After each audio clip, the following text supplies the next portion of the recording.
आइए, स्वागत है एक बार फिर से उत्कर्ष क्लासेस ऑफ सोशोलॉजी में। आज हम देखेंगे एम श्रीनिवास का पश्चिमीकरण की अवधारणा, कॉन्सेप्ट ऑफ वेस्टर्नाइजेशन। वीडियो अगर पसंद आए तो वीडियो को लाइक करिएगा, वीडियो को शेयर करिएगा और चैनल को अब तक सब्सक्राइब नहीं किया है तो चैनल को सब्सक्राइब कर लें ताकि एक ही मंच पर आपको समाजशास्त्र से संबंधित महत्वपूर्ण वीडियो उपलब्ध हो सके।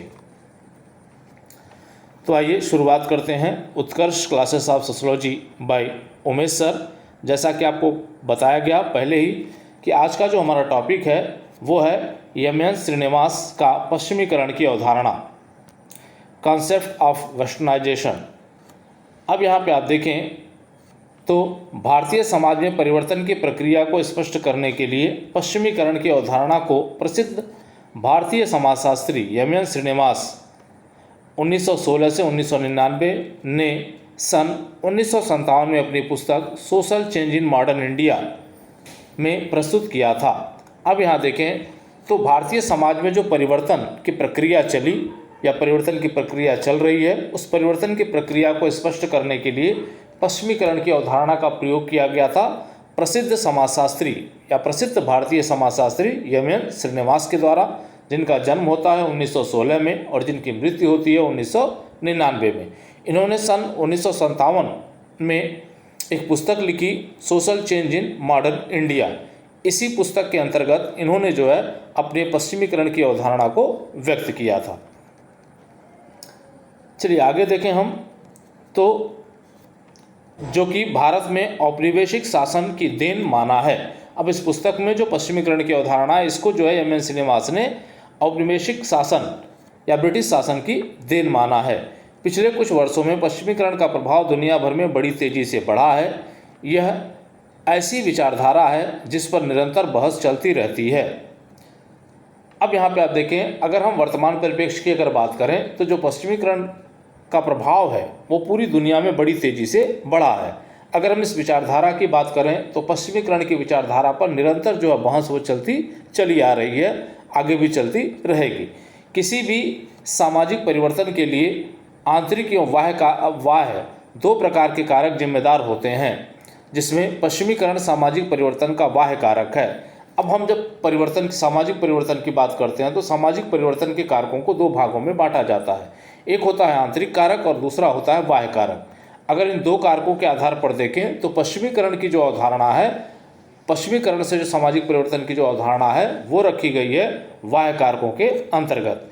यह एक ऐसी प्रक्रिया है जो पश्चिमी संस्कृति के परिणामस्वरूप उत्पन्न होने वाले प्रभावों को स्पष्ट करती है। इसका मुख्य संबंध पश्चिमी संस्कृति के मूल्यों को ग्रहण करने की प्रक्रिया से है।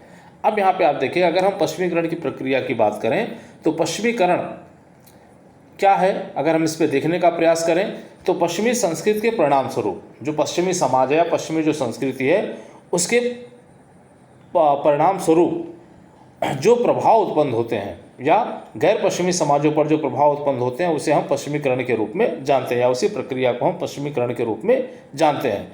इसका मुख्य संबंध जो है पश्चिमी संस्कृति के मूल्यों को ग्रहण करने से है। पश्चिमीकरण का जो मुख्य संबंध है वो पश्चिमी संस्कृति के मूल्यों को ग्रहण करने से माना जाता है। चलिए आगे देखें हम तो आगे आपको बताया जा रहा है कि भाई पश्चिमीकरण क्या है, हम इसे जानने का प्रयास करेंगे। तो यहाँ पे आप देखिए, पश्चिमीकरण की यह प्रक्रिया पाश्चात्य संस्कृति के तत्वों को स्वीकार करने तथा पश्चिमी जीवन के अनुरूप सामाजिक, नैतिक और आर्थिक व्यवहारों में परिवर्तन को इंगित करती है।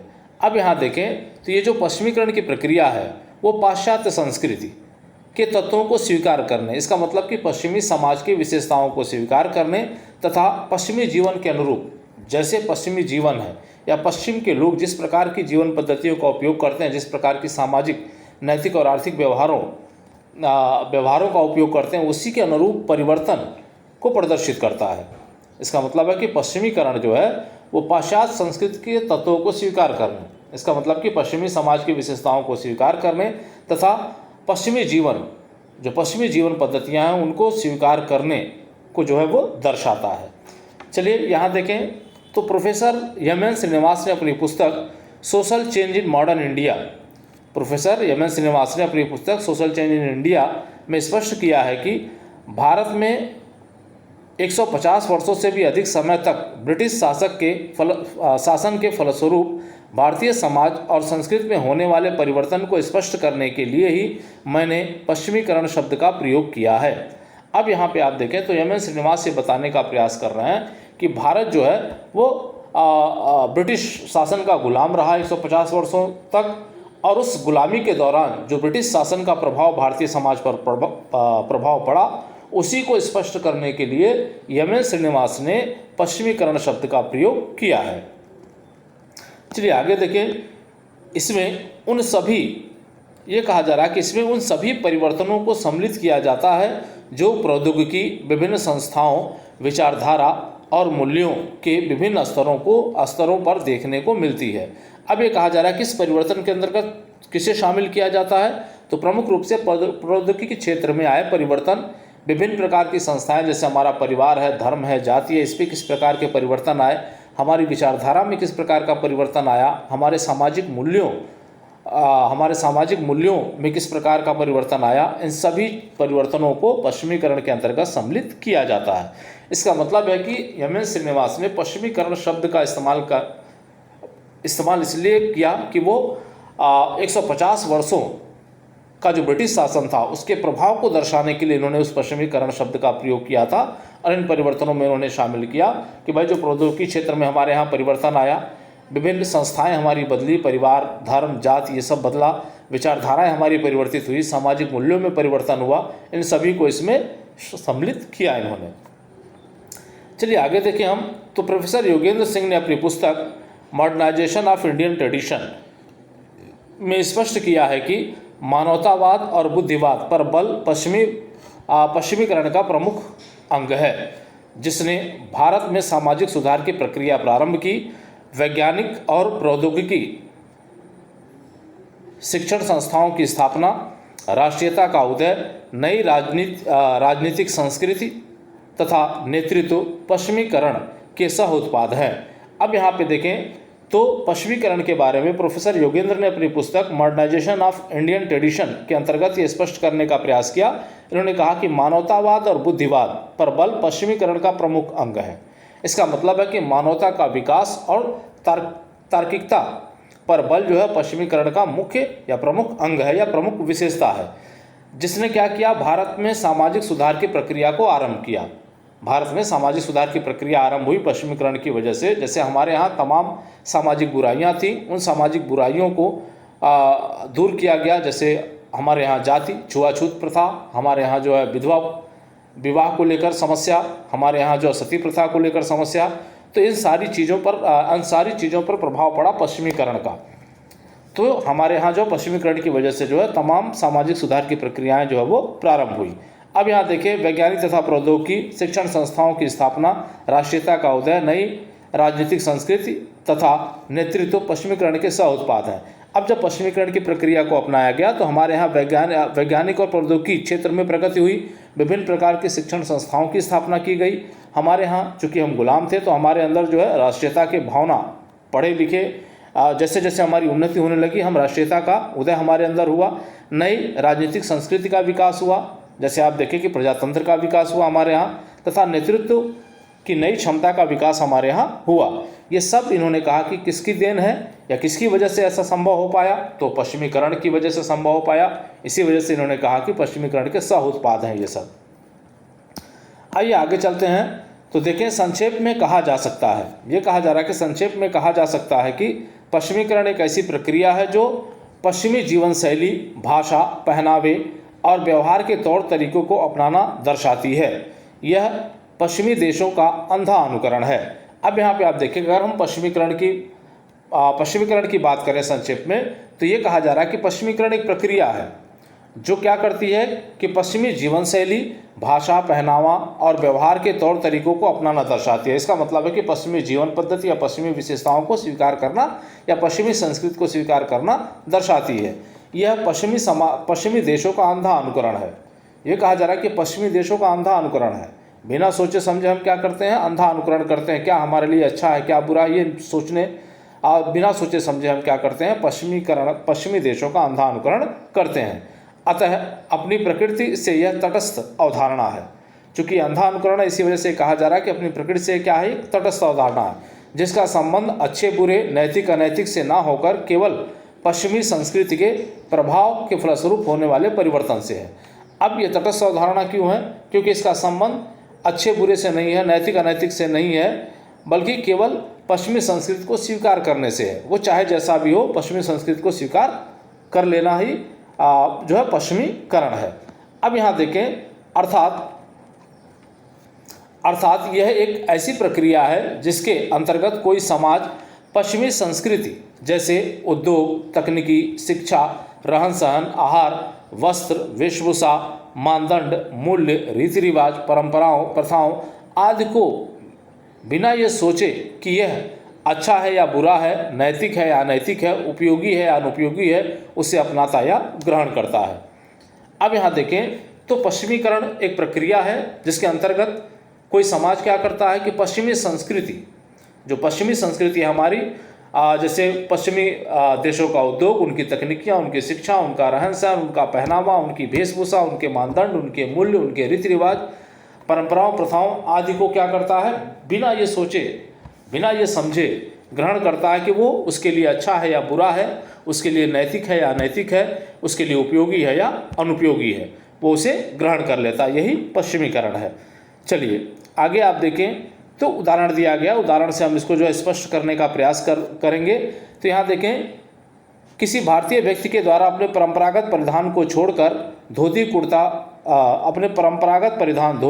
को छोड़कर कोट पैंट पहनना, टाई लगाना, अंग्रेजी बोलना, अभिवादन में गुड मॉर्निंग और गुड नाइट कहना, खड़े होकर भोजन करना, अपने धार्मिक विश्वासों का त्याग करना, पश्चिमी शौचालय का उपयोग करना, ईसाई धर्म का पालन करना, हॉलीवुड फिल्मों को देखना।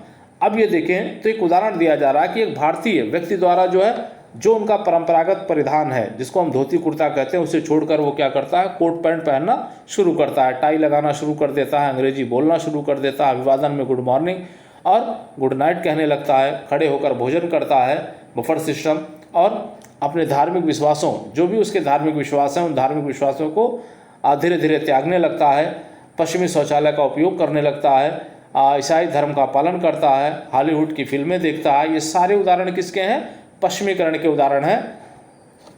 तो ये एक उदाहरण जो पश्चिमीकरण का है। अब इससे व्यक्ति को क्या लाभ हो रहा है, क्या हानि हो रही है, इससे कोई उसका लेना देना नहीं होता। तो ये रहा पश्चिमीकरण। संभवतः आपको समझ में आ गया होगा कि हम पश्चिमीकरण कहते किसे हैं। तो पश्चिमीकरण पश्चिमी समाज का अंधा अनुकरण है जो बिना सोचे समझे कि अच्छा है या बुरा है, सही है या गलत है, व्यक्ति उसे स्वीकार कर लेता है।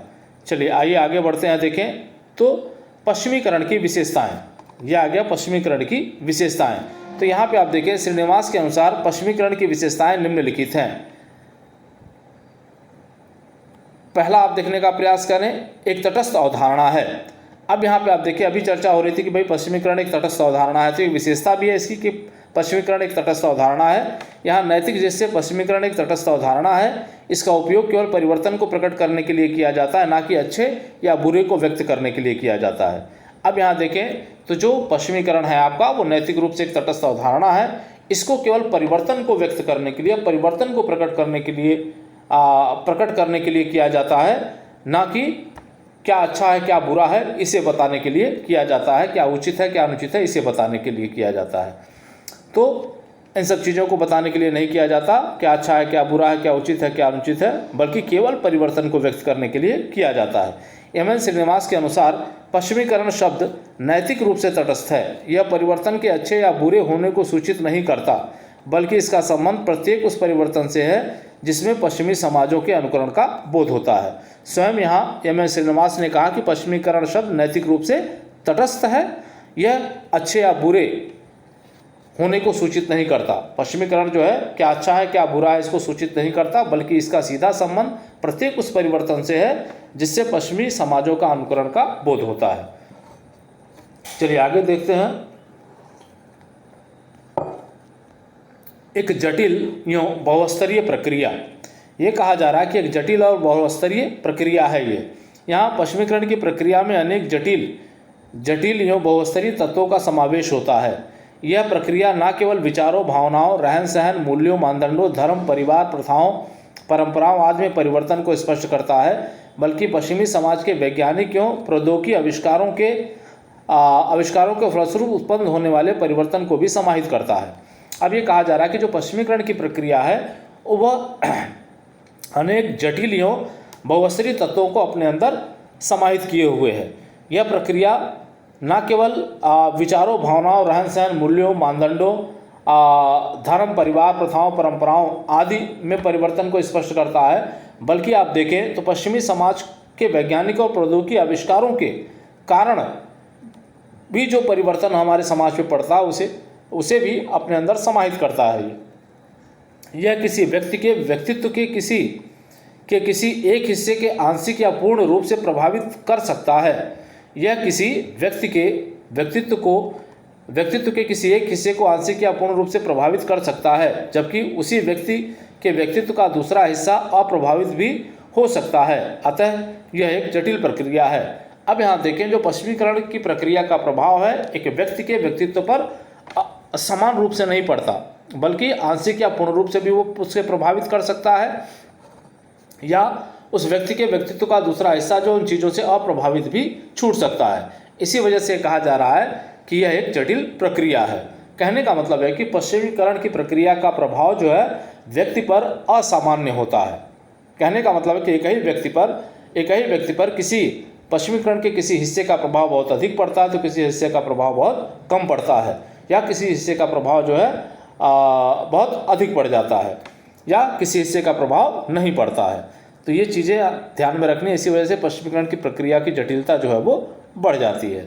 आइए देखें, अचेतन के साथ चेतन प्रयत्नों का समावेश। कभी कभी लोगों द्वारा अपने चेतन प्रयत्नों या अपनी इच्छा के अनुसार पश्चिमी समाज के विचारों और संस्कृतियों को स्वीकार किया जाने लगता है, किंतु कभी कभी ऐसी परिस्थितियां भी उत्पन्न हो जाती हैं जिसके कारण व्यक्ति अचेतन रूप या अनजाने में पश्चिमी समाज के विचारों या संस्कृतियों को ग्रहण कर लेता है। अब यहाँ पे आप देखें तो कभी कभी लोगों द्वारा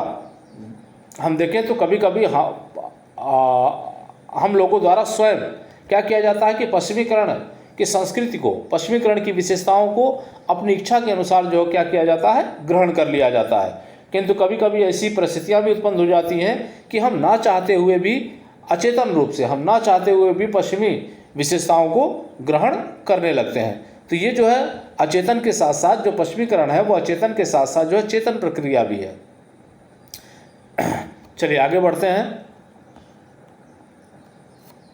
तो पश्चिमीकरण प्रत्यक्ष एवं अप्रत्यक्ष प्रभाव। पश्चिमीकरण का प्रत्यक्ष एवं अप्रत्यक्ष प्रभाव। पश्चिमीकरण के प्रत्यक्ष और अप्रत्यक्ष प्रभाव सामाजिक, सांस्कृतिक और आर्थिक सभी क्षेत्रों पर देखने को मिलते हैं।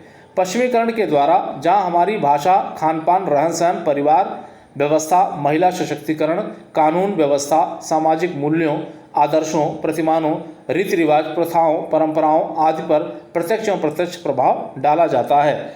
अब यहाँ पे आप देखें तो जो पश्चिमीकरण की प्रक्रिया है उस पश्चिमीकरण की प्रक्रिया का हमारे समाज पर प्रत्यक्ष और अप्रत्यक्ष दोनों प्रकार के प्रभाव दिखाई देते हैं। इसका मतलब कि हमारे सामाजिक, सांस्कृतिक और आर्थिक क्षेत्रों पर जो है पश्चिमीकरण का प्रभाव पड़ता है, जिसके कारण हमारी भाषा में परिवर्तन होता है, हमारे खान पान के स्तर में परिवर्तन होता है, रहन सहन के स्तर में परिवर्तन होता है, पारिवारिक व्यवस्था बदलती है, संयुक्त परिवार से हम एकाकी परिवार की ओर बढ़ने लगते हैं, महिला सशक्तिकरण में वृद्धि होने लगती है, कानून व्यवस्था में परिवर्तन होता है, नए नए कानून बनते हैं, सामाजिक मूल्यों, आदर्शों और प्रतिमानों में भी परिवर्तन होता है, रीति रिवाजों, प्रथाओं, परंपराओं में परिवर्तन होता है। तो ये सब पर प्रत्यक्ष और अप्रत्यक्ष प्रभाव जो है पश्चिमीकरण का देखा जाता है। आइए देखें तो विभिन्न मूल्यों का समावेश।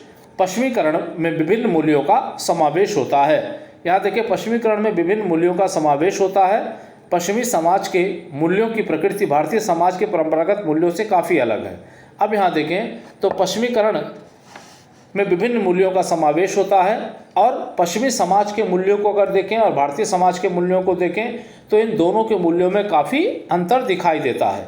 इन परंपरागत मूल्यों की जगह पश्चिमी मूल्यों जैसे समानता, स्वतंत्रता, व्यक्तिवादिता, भौतिक आकर्षण, तार्किकता तथा मानवतावाद जैसे मूल्यों को ग्रहण करने की प्रक्रिया को पश्चिमीकरण कहते हैं। अब जो हमारे परंपरागत मूल्य है और जो पश्चिमी समाज के जो परंपरागत मूल्य हैं, उन मूल्यों में बहुत अंतर है। अगर हम उन अंतरों की बात करें तो यहाँ पे आप देखें तो हमारे जो परंपरागत मूल्य हैं, उन मूल्यों में समानता, स्वतंत्रता, व्यक्तिवादिता, ये सारी विशेषताएं जो निहित नहीं है, लेकिन पश्चिमी समाजों में ये सारी विशेषताएं निहित हैं और इसी को ग्रहण करने की प्रक्रिया को हम क्या कहते हैं? पश्चिमीकरण कहते हैं। इसका मतलब है कि भारतीय समाज क्या करता है? अपने परंपरागत मूल्यों को त्याग कर समानता, स्वतंत्रता, व्यक्तिवादिता, भौतिक आकर्षण, तार्किकता, मानवतावाद जैसे मूल्यों को ग्रहण करता है। इसी को हम या इसी की प्रक्रिया को हम क्या कहते हैं? पश्चिमीकरण कहते हैं। तो पश्चिमीकरण में विभिन्न मूल्यों का समावेश होता है। अगला देखें आप जो है निश्चित आदर्श का अभाव। अब यहाँ पे आप देखें तो पश्चिमीकरण में निश्चित आदर्श का अभाव होता है। पश्चिमीकरण एक ऐसी प्रक्रिया है जिसका कोई निश्चित आदर्श नहीं होता। ब्रिटिश काल में पश्चिमीकरण के लिए इंग्लैंड एक महत्वपूर्ण आदर्श था, किंतु स्वतंत्रता के बाद विभिन्न पश्चिमी देश जैसे अमेरिका, रूस आदि का प्रभाव हम पर बढ़ता गया। अब यहाँ देखें तो जहाँ पश्चिमीकरण में एम.एन. श्रीनिवास ने 150 वर्षों के ब्रिटिश प्रभाव के द्वारा भारतीय समाज पर जो प्रभाव पड़ा उसे दर्शाने का प्रयास किया था, लेकिन जब हम पश्चिमीकरण की बात करते हैं तो पश्चिमीकरण में हम देखें तो पश्चिमीकरण का कोई निश्चित आदर्श नहीं है। ऐसा नहीं कि ब्रिटिश ही पश्चिमीकरण के आदर्श हैं। यहाँ पे आप देखें कि एक ऐसी प्रक्रिया जिसका कोई निश्चित आदर्श नहीं होता। ब्रिटिश काल में पश्चिमीकरण के लिए इंग्लैंड एक महत्वपूर्ण ब्रिटिश काल में जो पश्चिमीकरण के लिए जो है इंग्लैंड एक महत्वपूर्ण आधार था या आदर्श था, किंतु स्वतंत्रता के बाद विभिन्न देश आदर्श बनकर उभरे, जैसे अमेरिका हो गया, रूस हो गया, इनका भी प्रभाव दुनिया पर धीरे धीरे बढ़ता गया। ये भी पश्चिमीकरण की प्रक्रिया के अंतर्गत समाहित है। अतः अब विभिन्न पश्चिमी देश पश्चिमीकरण के आदर्श हैं। इसका मतलब है कि अब इंग्लैंड ही नहीं बल्कि विभिन्न प्रकार के पश्चिमी देश भी जो है पश्चिमीकरण के आदर्श बन गए हैं। इन सभी पश्चिमी देशों के प्रभाव के द्वारा भारतीय समाज में जो परिवर्तन होता है उसे पश्चिमीकरण के रूप में जाना जाता है। अब जो है इन्हीं पश्चिमी देशों, न केवल इंग्लैंड बल्कि अमेरिका, रूस जैसे देशों के प्रभाव के द्वारा जो भारतीय समाज में परिवर्तन होता है उसी को हम पश्चिमीकरण के रूप में जानते हैं। अतः पश्चिमीकरण का कोई निश्चित आदर्श नहीं है। अतः पश्चिमीकरण का कोई निश्चित आदर्श नहीं होता। तो ये था आज का हमारा वीडियो। उम्मीद करते हैं ये वीडियो आपको पसंद आएगा। वीडियो अगर पसंद आए, लाभदायक लगे तो वीडियो को लाइक करिएगा, वीडियो को शेयर करिएगा और चैनल को अब तक सब्सक्राइब नहीं किया है तो प्लीज़ चैनल को सब्सक्राइब कर लें ताकि आने वाले वीडियोस के नोटिफिकेशन आपको मिलते रहे। जय हिंद, जय भारत।